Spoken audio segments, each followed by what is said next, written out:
All right, today we're going to start reading the book Chicken Soup for the Teenage Soul. There was a series of books, Chicken Soup for, and then different things for soul. This is series 1, and this was written about 20 years ago, so I understand it was the 1990s. Some of the stuff may be a little bit outdated, but most of it still is relevant today, okay? Again, Chicken Soup for the Teenage Soul, 101 Stories of Life, Love, and Learning. There's a dedication section. Then we have the table of contents. Okay, quite a bit of stories. The reason we're able to do this is because there aren't many stories. Acknowledgments, that means the people that helped them create the book.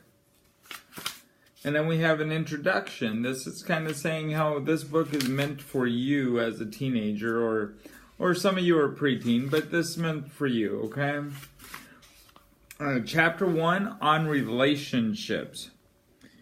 Relationships of all kinds are like sand held in your hand. Held loosely with an open band, the sand remains where it is. The minute you close your hand and squeeze tightly to hold on, the sand trickles through your fingers. You may hold on to some of it, but most will be spilled. A relationship is like that. Held loosely with respect and freedom for the other person, it is likely to remain intact. But hold too tightly, too possessively, and the relationship slips away and is lost. That was said by Khalil, or actually written by Khalil Jameson in The Nibble Theory, which was a book. Hey, this little cartoon here, it says, Brian promised to love me forever. Then he told me about a Star Trek episode where they scientifically proved the possibility that forever might actually last only a few days. Losing the us. When an emotional injury takes place, the body begins a process as natural as the healing of a physical wound. Let the process happen. Trust that nature will do the healing. Know that the pain will pass, and when it passes, you will be stronger, happier, more sensitive and aware. Mel Colgrove from How to Survive the Loss of a Love. So does this mean you want to break up? I asked softly, hoping my question would go unanswered. That is how it all began, or, I guess, ended. The months the two of us had shared were some of the happiest, hardest, and most educational months I ever experienced. It seemed impossible that this was the last conversation we would have as Ben and Leah, the couple. I had ignored the fact that the majority of high school relationships do not last. I guess in the back of my mind, I always thought that Ben was the only boy I would ever have these feelings for, that he was the only boy who would ever understand me. I never took into account that the last month of our relationship was one of the hardest times I had ever gone through. It just stopped being fun. It stopped being about us and started to be about everything that surrounded him and me. The next day at school, I tried looking great to make him see what he had given up. I even tried to talk to him like my heart wasn't aching, like I was better off and even happier.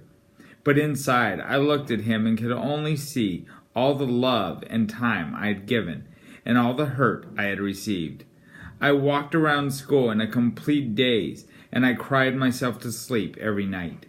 He was the only thing I thought about, dreamt about, and talked about. I drove my friends crazy by constantly analyzing the situation. How could it have ended? I found my other half when I was with him. I felt like something had been torn from me, like I was no longer whole. One night, I couldn't stand it. I gave up and called him. I didn't last 5 minutes before I broke down and started crying.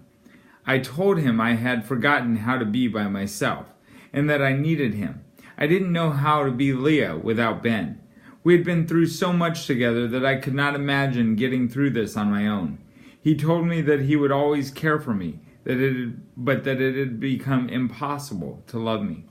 For weeks, I couldn't see him with other girls without thinking that they were dating. I threw myself at different guys. I don't know at exactly what point things started to change. I began spending time with my friends. I joined clubs and made after-school plans. I was doing all I could to stay busy. Slowly, I began to have fun by myself, without Ben. Beyond that, I discovered things I liked doing, ways I could be of help. I lent a sympathetic ear to others who were hurting. I began to smile, and finally, to laugh again. Whole days would pass without a thought of Ben. I would see him at school and wave. I was not ready to be friends with him. I was still healing. But I know I didn't cover a big wound with a Band-Aid and forget about it. I let the wound heal itself and felt enough pain to know that I had truly cared for him. In my rebound stage, I pursued a lot of guys. Once I healed, they pursued me.